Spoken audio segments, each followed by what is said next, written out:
business owner? Entrepreneur? Want to learn how online marketing can improve your business? Your questions. Our advice. This is Not a Real Job. Welcome to episode 53 of Not a Real Job, a podcast about digital marketing, social media, website design, according to our website, also growth hacking, and more. And I'm Joel Kelly, and I do social media stuff for travel and tourism brands from Nova Scotia, Canada. I think we did that in like one episode. I think we did one episode about growth hacking. And they decided it was cool, so it should be on the site. But Okay. Anyway, I am Chris Van Patten, and I make websites and web apps very soon in New York City. And who is our guest today? Yes, why don't you introduce yourself? Hello, well, my name's Stephen, or Steve, whichever. I am the content and audio producer, I suppose, for the podcast. Whatever audio magic happens, I then edit it and send it back in a better form, I hope. And I think it would be hard to make it worse. Yeah, than exactly. The form that we sent it in. And also, obviously, you just automatically sound cooler than both Chris or I with the accent, so... Well, do you think I should put one on just for the duration Oh my of this God, podcast? accent episode. Yes. Okay, Steve, you do an American accent, and we'll try to So we all get, lots of email through complaining. Yeah. Not just one of us. I can't really do an American accent. I could try American. No.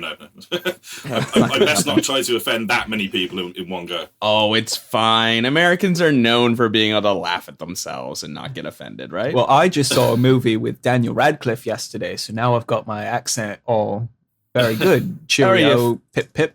You're finally checking out those Harry Potter movies? No. Okay. I've seen them. I've seen those. This was the new What If, the romantic comedy thing, something like that. It was cute. Is it any good? Yeah, I'd go see it again. Trailer looked okay. Yeah. Anyway, I saw, while we're talking about things we saw, did I tell you that I saw Hey Ocean in concert and they... no, but I saw it all over your Instagram feed. Oh, right. I did post a lot of Instagrams while I was there, didn't I? Anyway. Oh my God, it was amazing. They do a cover of Arcade Fire's Sprawl too, and it's the greatest thing ever. So Better than the original? I'm going to say, it's always wrong to say covers are better, but it's life-changing in its own way. Okay, I can take that. I'll send you a link. Sure. Cool. What are we talking about today? What are we all drinking? Oh, should we? Yeah, we should do that. Why don't you? It seems polite for the guest to start. I'm drinking a Henry Weston's 2013 vintage Herefordshire cider. It's oak aged, and that's about as much as the label's got on it to say, really. Well, holy shit! All right, It's fancy. that sounds super fancy. It is quite fancy, but it's quite cheap and strong too. So it's Nice. That sounds like a perfect combo. What about you, Chris? I am still cracking on this sherry, just trying to get it finished Oh my up. God, are you still Yeah. gonna have that when I'm in New York? No. The goal is to have it finished in the next day or so. Okay. Now that I'm leaving town on Wednesday, Mhm. but it's starting to turn. It hasn't turned yet, but I can tell that it's almost there. So I really just have to kind of guzzle it down and hope for the best. Do you think you can have it done by the end of our second episode that we're doing today? Could I? Yes. Should you? I? Absolutely. Probably not. You're not We leaving know what until happens. Wednesday. Yeah, exactly. It's great. You're safe. You're home. This What is could true. possibly go wrong? Oh, you'd be surprised. All right. Well, because we're doing 2 episodes today, I decided I should probably have 2 drinks. So I have a I have a bottle of Sam Adams because sure, why not? And I've also got some Wild Turkey 81 as well, some bourbon. So, making a lot of good stuff happen over here. Sure. Well, why don't we dive into what this episode of this show is going to be about, which is podcasting. So meta. This is an episode that I think we've promised for a while, and I hope that it doesn't disappoint considering the complete and utter lack of planning that went Oh, we're into doing it. that one. Yes, we are. Huh. All right. Well, I mean, I think, isn't that what this is? Am I wrong? Oh, I don't know. I don't read your emails. Okay, fair enough. Well, this is the podcasting episode, which is why Steve has joined us today. why don't we start? And Joel, I'm going to appoint you to do You this. always do this. You always make me start because Someone's you gotta haven't do planned anything. No, I'm going to give you a plan. Oh, okay. All right. Why don't you describe a little bit like what our podcast process is, as little there is to it. Yeah. Maybe just kind of the brief overview. Sure. Well, I think as everyone knows, we're kind of all about reducing our workload as much as possible, and when possible, getting other better people to do the real work. So our process really is we have Lindsay, who was a guest a few episodes ago. She prepares the episode outlines. But typically, because we haven't thought of anything ahead of time, there's not much in the outlines. But they allow us to write down if were we to say think ahead about a discussion topic, we could add that into it. It's all which I think, in fairness, we did. I think last week or the week before. Mm-hmm. I think we added things to the doc. I think, but anyway, yeah. every once in a while. It's a living document, we'll say. Sure. So we do that, and then we record. And then we both immediately upload our audio because we record separately so that, I guess one of the main things is so Steve, and we'll get to this in a second, can take out all the lag and all the shitty parts that it wouldn't be as easy if we were recording from the same audio. And Steve and Lindsay through Asana, which I think we've talked about Asana on a few episodes, can go back and forth, make sure Lindsay gets the audio file from Steve after he finishes editing it. It gets uploaded, and Lindsay prepares the posts, and she does the tweets too, right? Yes. Yeah, to promote it. So that's my rundown. I mean, I'm rarely in Asana. I really only go in if my name is mentioned. So I don't really know a lot about the behind the scenes stuff, but to me, it all seems to kind of do itself. So why don't you guys talk about what actually happened, since I'm completely ignorant of the actual process? No, I think that is very much the process. Did I nail it? Did I get it in one? You got it. Nice. Oh, You landed that. that's a relief. But I think that's sort of the process, and we've kind of loosely touched on this process before, but I think what we're going to do in this episode, which is even more fun, is talking about the gadgets and the gizmos and the technical aspects of producing a show. So I guess just to start off there, let's talk a bit about our podcasting rigs, which are actually pretty similar. So we're both rocking the ATR 2500 USB microphone, which is like $50 on Amazon, and you really can't beat it. It's USB powered, no XLR plugs, so you just sort of plug it into your laptop and yay, everything's great. It comes with a stand. Do you still use the stand, Joel? Oh, yeah, I have not upgraded a single thing about this. Awesome. So that's where Joel's setup ends. Yep. And that's where mine begins. And if you're wondering about all the research I did to find this microphone, I just submitted a task on Fancy Hands and said, find me a good microphone that people use for podcasting. And they sent me the link. And then I bought it. So I didn't even do any research. That's really magical. Yeah, it is. So I also have a Rode boom arm. Rode, I don't know. RODE. And it's a boom arm that I can mount the microphone to sort of basically like if you've ever seen one of those fancy arms in like a radio booth or something like that. That's basically what I have. And I have the microphone mounted into a Samson Spider shock mount inside of that. So Fancy. Yeah, we're going to link this in the Can people show hear notes. me rolling my eyes? Anyway. This is actually an interesting point. I've been wanting to ask Steve about this for a while. I've been saving it since. What's the difference in our audio quality, Steve? Is his fancy setup actually does it improve his audio at all? Probably not. Well, it's quite hard to sum up really because your audio, Joel, is usually a lot clearer, even if it's on a less decent microphone, if you like. Whereas Chris's, you can usually hear a sort of, calamity of noise and things going on outside the window and car alarms and sort of sirens of different descriptions. And so it's a higher quality jumble of mess from Chris and a lower quality but clearer and easier to work with stream from you, Joel. So I'll take it. That sounds great. Yeah, Now, I do think I should get a fancy boom arm because, as we talked about in another episode, we both tend to drift off when the other person talks for a while. So it would make probably Googling and reading Wikipedia while Chris is talking easier if I didn't have to still try to be, have the mic positioned around me. No, that's half the problem is that before the microphone would take up my keyboard space. Exactly. Now I've got full mobility here, and it's great.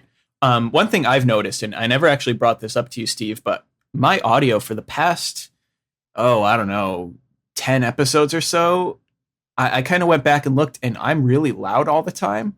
So today, recording that, I don't know if that's something that I'm just imagining, but I actually had to bring my microphone audio down in the Mac sound settings, which is something that we had talked about a little bit a while ago, like back when we first started. And now, just today, I finally, hopefully, fixed that again.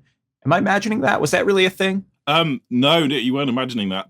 Often the files, for quite a while actually, basically come through and they're clipping here and there, and you can basically hear the distortion of your voice at the clipping level as being recorded like that. But there's not, after that happening several times in the past, there's not a whole lot that can be done unless you want to re-record the entire episode, which is never an option, I don't really think, for anybody. So can you explain a little bit about what clipping is and how this has to do? So suppose that I am brand new to podcasting and I've never heard of this, and I want my audio to sound as good as possible. What do I look for, and how do I make it as good as it can be? Well, the first thing you can certainly do is to just get to know the equipment you're using. Make a test recording, find a newspaper or a book, or your iPad, and just read something top to bottom. Try sort of. I think when people first start talking into a microphone, they're so aware of themselves and aware of what how they might be being perceived and what they sound like, that they don't talk in a natural way. Whereas after, say, 2 or 3 minutes, you might be talking at your normal kind of level of conversational voice output, if you like, the volume level that you'd normally be talking to someone else with.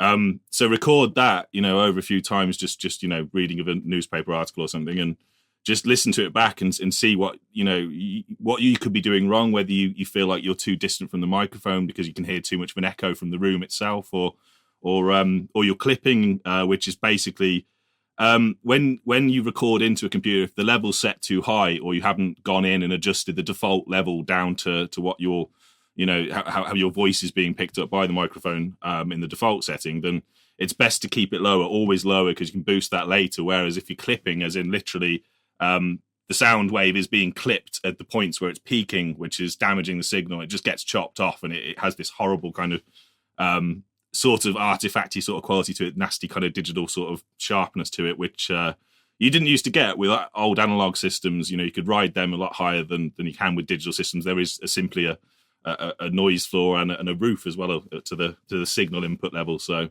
yeah, just get to know your own voice with the new equipment and try a few recordings of just basic things before you put it out and publish it, and then get a stream of comments of people complaining about their ears being hurt by what you've done. Perfect. How much practice did you do, Chris, before we started? As much as I do for anything in my life, which is to say none at all. And then just, ride the wave. I think absolutely. Well, as we say, those first, now I say that I'm looking at my audio level, and I definitely was too loud for a second. Those first few episodes and many episodes where we were asking people to pay, I guess were all practice episodes. So yeah. Sure, I'll go with that. It sounds good.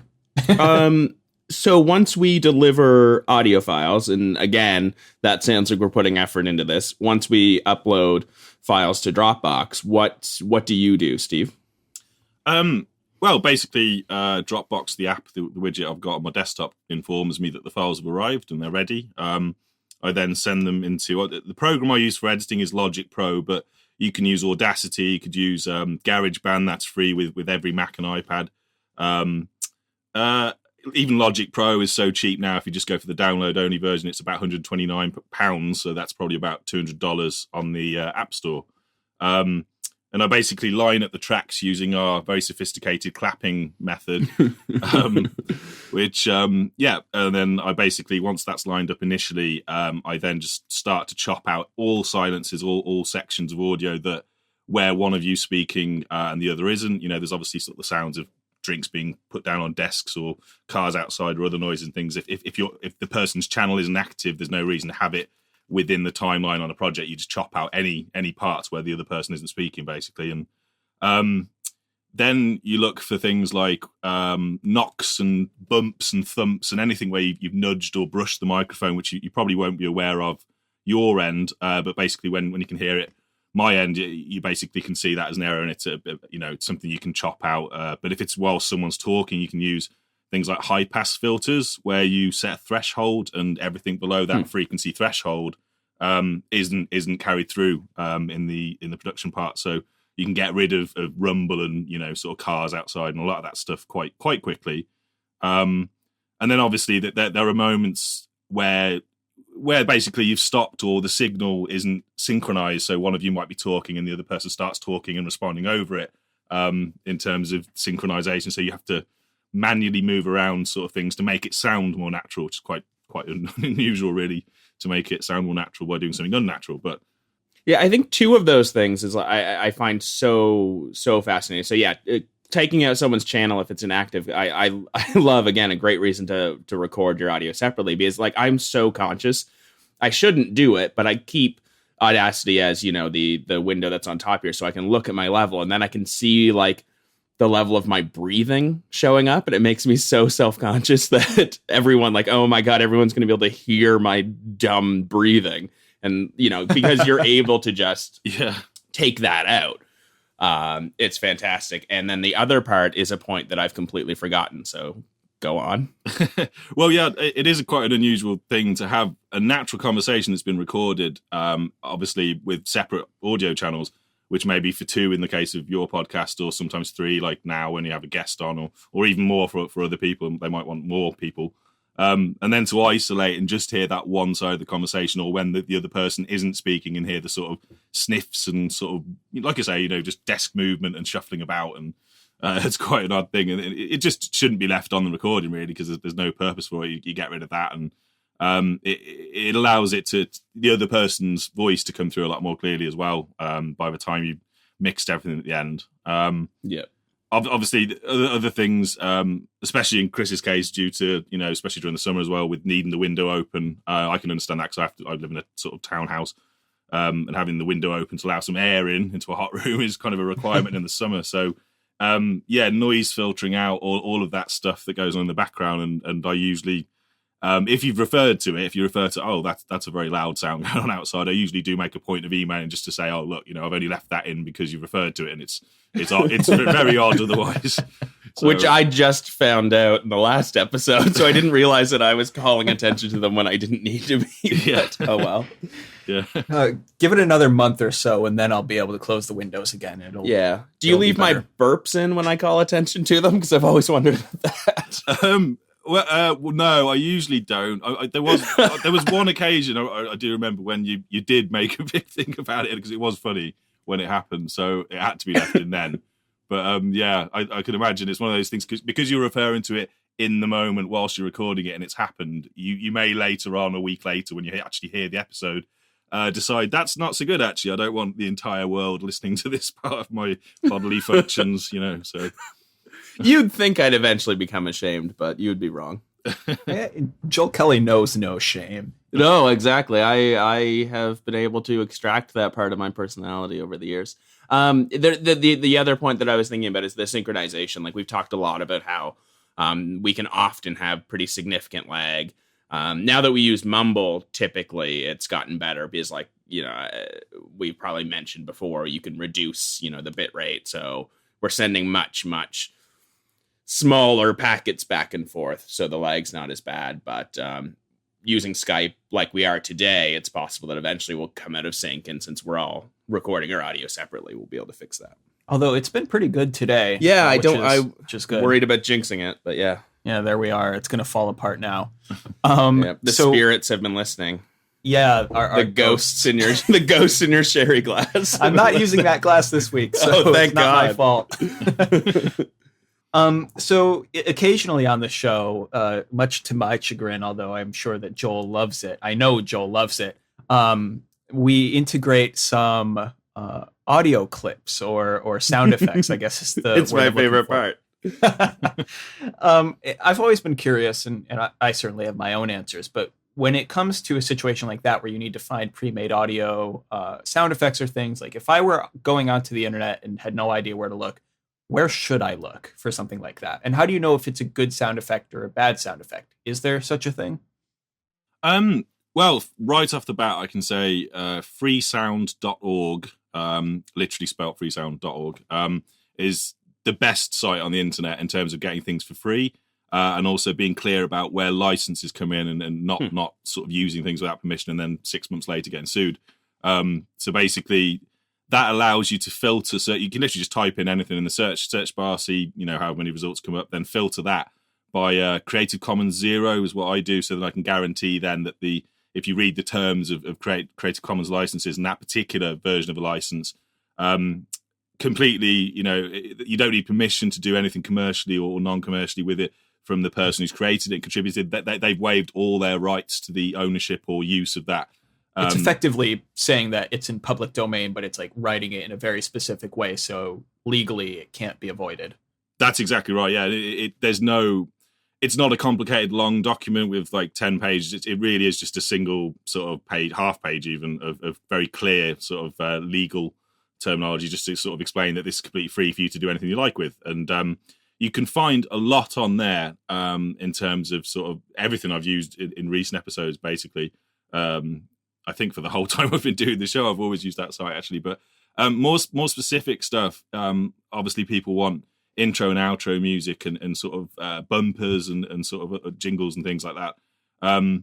If you want that kind of thing, I suppose Audio Jungle is a very good place to start, which I think you guys have used. And I think that's where our intro and outro music came from. Mm-hmm. Yeah. And because obviously Elance is excellent for, if you just need something specific done, if you really want something specific done in a certain way, and then you can. But then at the same time, if you want something quickly, if you don't have time to sort of review various people offering what may or may not be a good version of what you're asking for, if you can just pre-listen to stuff that's already there in a library, like with Audio Jungle, who again make it quite clear that I think a single non-commercial use of, say, a normal 3-minute piece of music is something like $10, $11. You can use it to your own extent, or in one project, I believe, if it's not going to be financially rewarding you later, sort of thing. But yeah, if you want to use it commercially and distribute it and sell it, in say in the case of a game or a film or something like that, then you pay for the full commercial license, which is normally something like $50-$60 for like a 3-4 minute piece of music. Again, sound effects packs and individual sounds can be bought on there for anywhere from $1 to sort of $10, depending on what it is. But yeah, those are the two main places I personally would use. There's other sites. There's a lot of sites. Loop Masters, Sound Ideas. Just googling something, then the word sample after it, or audio sample. Then you can find a lot of places offering to sell you things, but they're not always so great at providing the license information you might want to have to be secure in the knowledge you're not going to get sued, like I say, down the line, because there's so much of that going on all the time. So sure. Now, this is a little bit off topic, but since you brought up Audio Jungle, I know that you have actually got a portfolio up on Audio Jungle, and you're selling some things there. I'm just kind of curious what the experience is like for you as a seller, because we've only seen it from the buyer side. I'm kind of curious how it is as somebody who isn't just you're not just the podcast editor. You're also doing your own little projects and selling things, and which is why I think it's such a great fit to have you editing our show in particular. But anyway, I'm curious to hear what your experience has been. Well, in the case of Audio Jungle, that's something I have not got very much on there at all. Recently, I put something up because I felt guilty that I hadn't done anything in probably a year new for that site. But Nanome is another one. It's another site where you can sell music and sell samples and all sorts of things. Images and Illustrator packages and Photoshop sort of templates, all sorts of things. But I don't take it very seriously, Audio Jungle, because until you're earning over $10,000 a year, they basically take 50% full stop of whatever you receive back. And I've only ever earned a few $100s from the stuff that I put on there, and it takes such a long time. It takes 2 months to withdraw any money from it. 60 days, I think it was in the terms. And Elance, on the other hand, when I discovered that a completely different experience where the work is being sort of, the clients are asking for specific things, and then you're bidding for that work, and then you're able to show, give your personal portfolio website link or whatever, and sort of show you extend other examples. And it's a lot better because you're talking to someone real then and there about what they want. You're agreeing a price, and then you're completing the work on the basis of what you've agreed on at the start. And Audio Jungle, on the other hand, I think that there's nothing that you have to do as much as you can. I think being self-employed or a freelancer, to have as many monetary streams as you can. So Audio Jungle, maybe next year I'll have a different opinion on it if it starts providing more of an income, and I start being less lazy and putting more stuff up on there. But it's in the license agreement for that, when you're an uploader and someone who's selling on there, you have to basically agree to either, to get the 50%, at least the 50%, you have to make it exclusive. Anything you put on Audio Jungle cannot be sold anywhere else. So if you want to make it available anywhere else, then you lose another 10% or so. So you're only getting 40% or something crazy like that. So again, it starts to, when you're only selling $10 worth of one piece of music, 5 people might buy that, or 10 people even, but you might not see very much of a return from it. So yeah, I think, personally, I think you should have as many monetary streams as possible to make as much money as you can. And there's always downtime in between projects, and when you can have the time to create something. Or there's in the case of where you've created 5 or 6 different versions of something and only one of them's picked, you can use the rest of them for putting up on Audio Jungle or a site like that. So. That's really cool. I just want to remind people, if you go to notarealjob.com/episode-53, all the sites and links that we've been talking about are there. So you don't have to be feverishly scribbling everything down that Steve We got said. you covered. Yeah. Which is their tagline for the show. It should be. Not a real job. We got you covered. Growth hacking. Growth hacking. So there are 2 more steps in the process that I want to talk about. And maybe the second step, which we'll get to in a moment, maybe that gets even its own episode. But so the final step in the audio files journey really is bouncing it out and actually creating the MP3 that people listen to. And I'm kind of curious to hear your take, Steve, on like what audio settings, what bit rates are ideal, what's all that kind of stuff, because it can, to somebody who's new to podcasting, like the 128 and the 44.1 versus 48, and all these different numbers can be confusing. So what do you recommend as kind of a good baseline for people who are releasing their own podcast? I think 128 kilobytes, which is considered medium quality, sort of mid to lower end quality, but absolutely perfectly fine for dialogue. Is a good place to start. You have a range of 0 to 320 kilobytes per second with the MP3 format that you have to use for podcasting.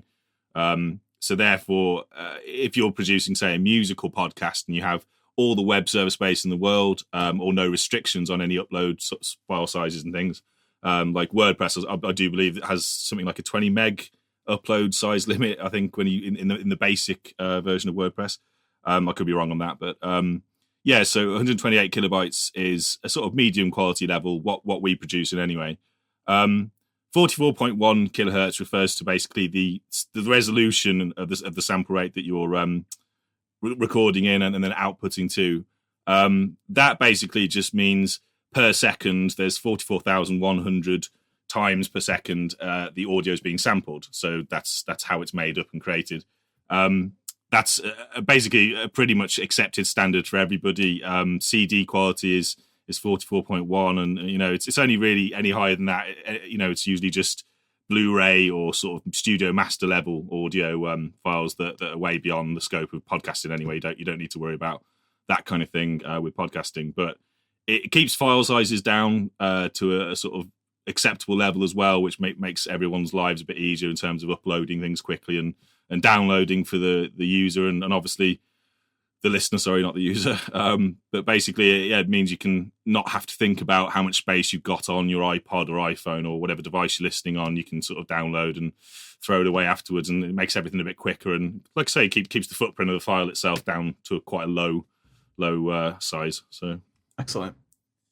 So the final step, which I think really deserves even its own episode, because it's something that we're still sort of working on ourselves, is the actual distribution of the show.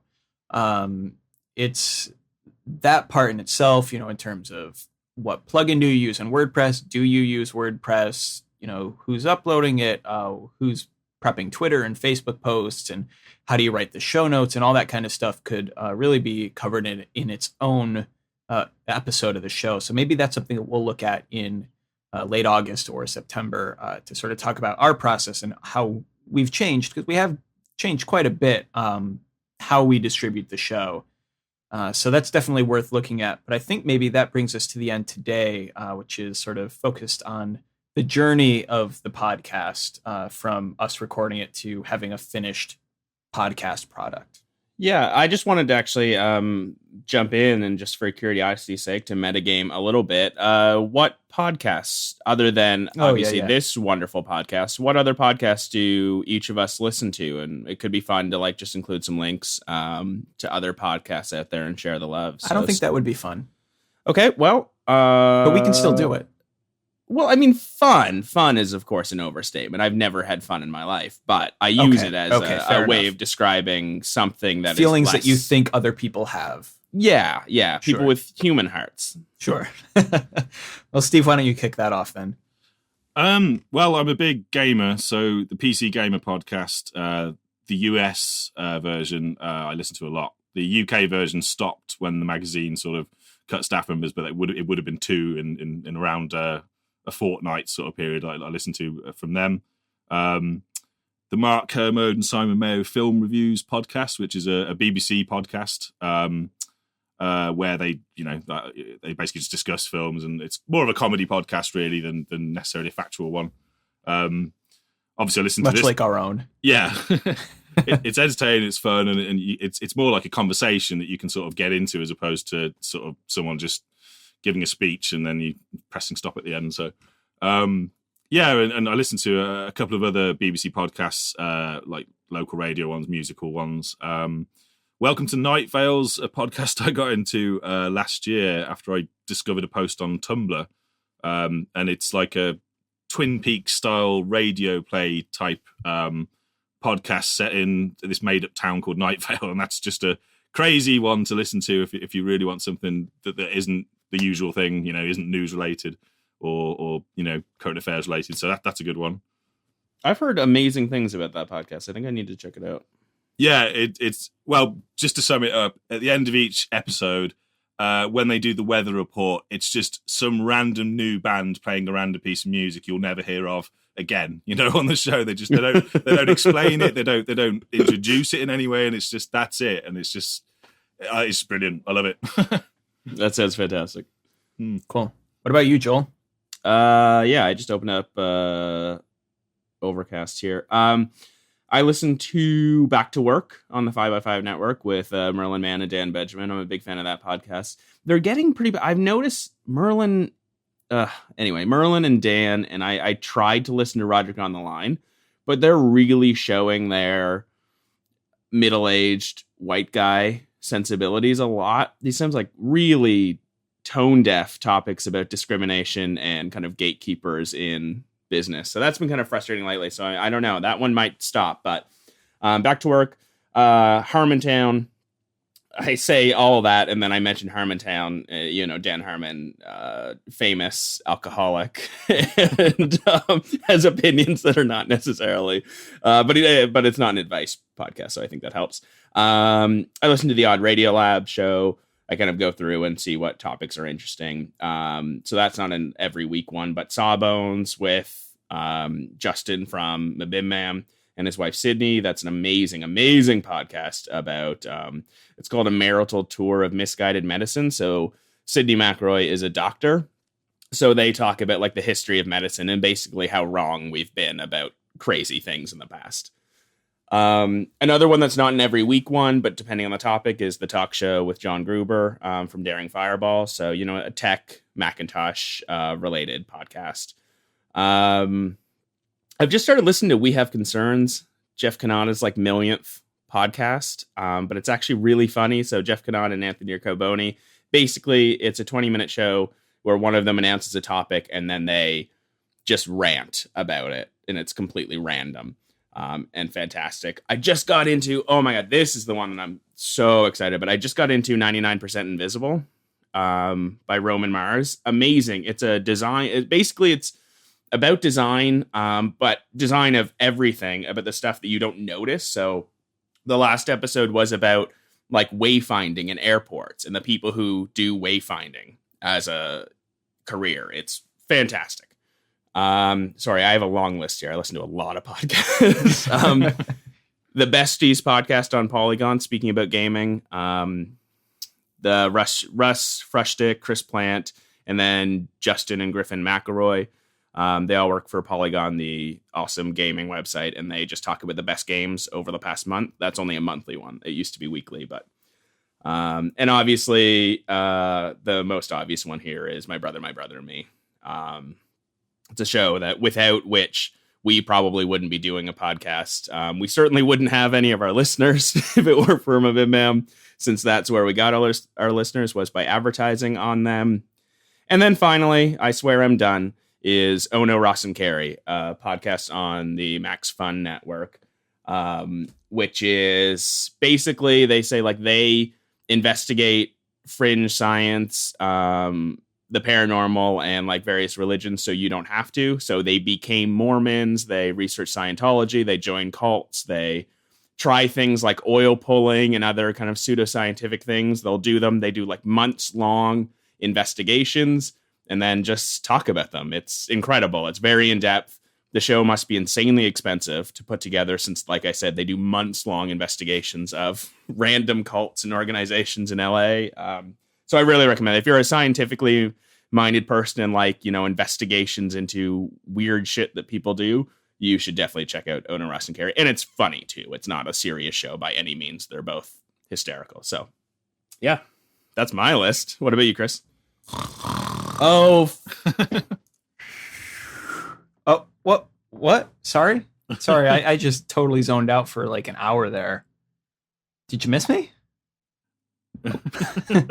Oh, well, so I've only got 5 that I listened to. I already hate you. I listened to Monocle's The Entrepreneurs, which is an hour every week just interviewing entrepreneurs. But what I like about it is that they're not really focused on the US. In fact, they're pretty much focused on anywhere else but the US.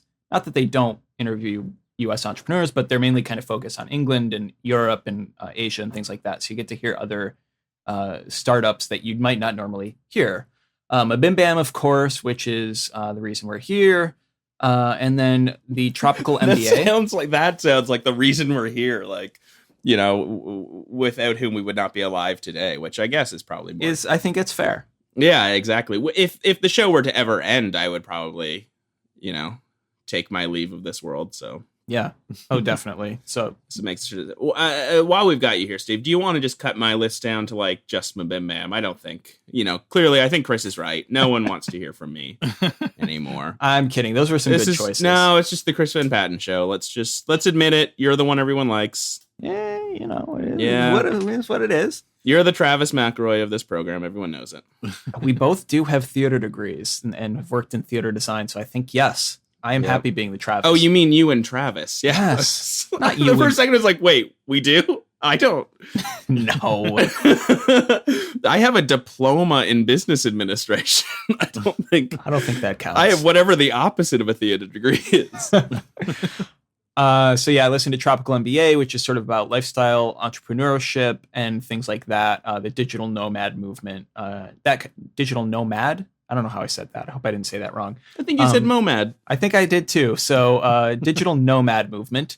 And then sort of out of left field, the Men in Blazers podcast, which is a Grantland podcast about football or soccer. And I guess I should announce on the show that I've decided to support Man City. So send me your hate mail now. That's quite controversial. I know.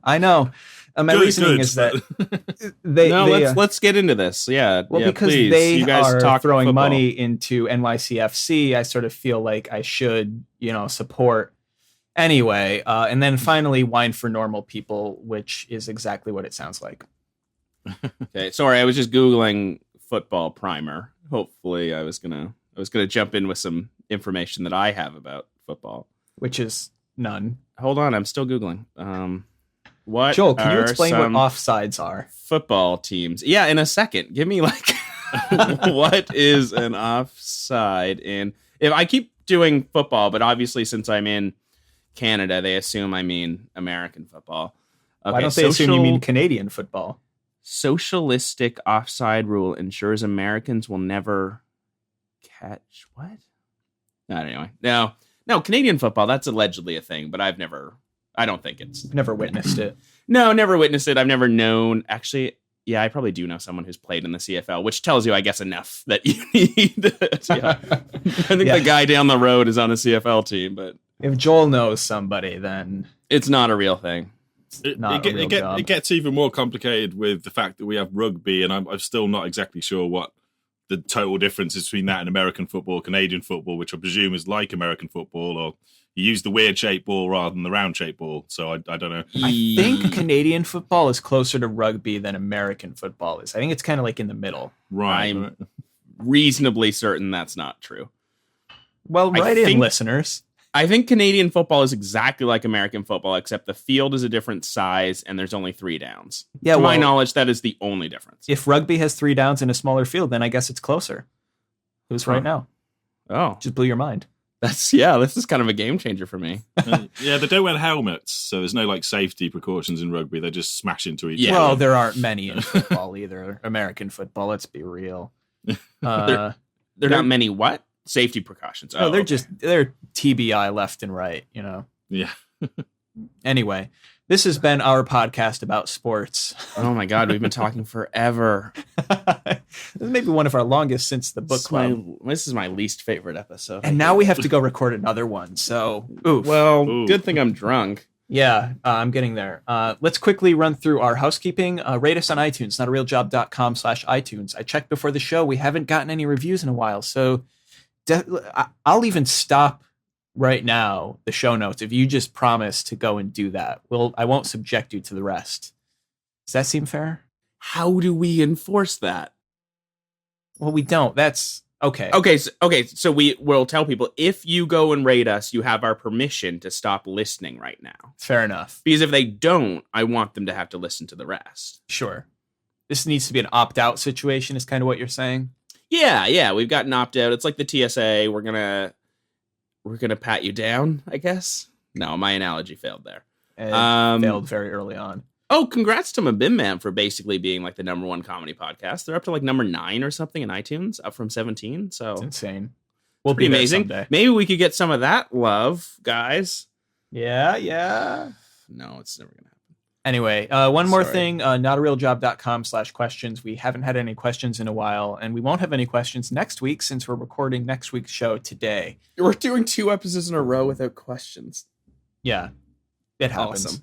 Right. Cool. So we've got lots of notes in our docs, lots of links that are going to be at notarealjob.com/episode-53. And finally, we are on YouTube now, and there has been a little bit of movement over there. We've gotten a couple subscribers, which is great. Notarealjob.com/YouTube or youtube.com/nargcast. And you can subscribe. You can click to different segments of the show very quickly, and all sorts of cool stuff like that. So check us out there, subscribe, like it. And honestly, I think if you're going to share the show with your friends, that's probably the way to go because you can link them to specific segments. So definitely check that out. All right. Individually on Twitter, at Joel Kelly, at Chris Patton, and Steve, what is your Twitter name if you want people to know what it is? I think it's at SSF Garvey, which is GARVEY, but I don't really use Twitter very much. I just read other people's posts. You are correct. That is your Twitter name. And finally, I guess Thank you for letting me know.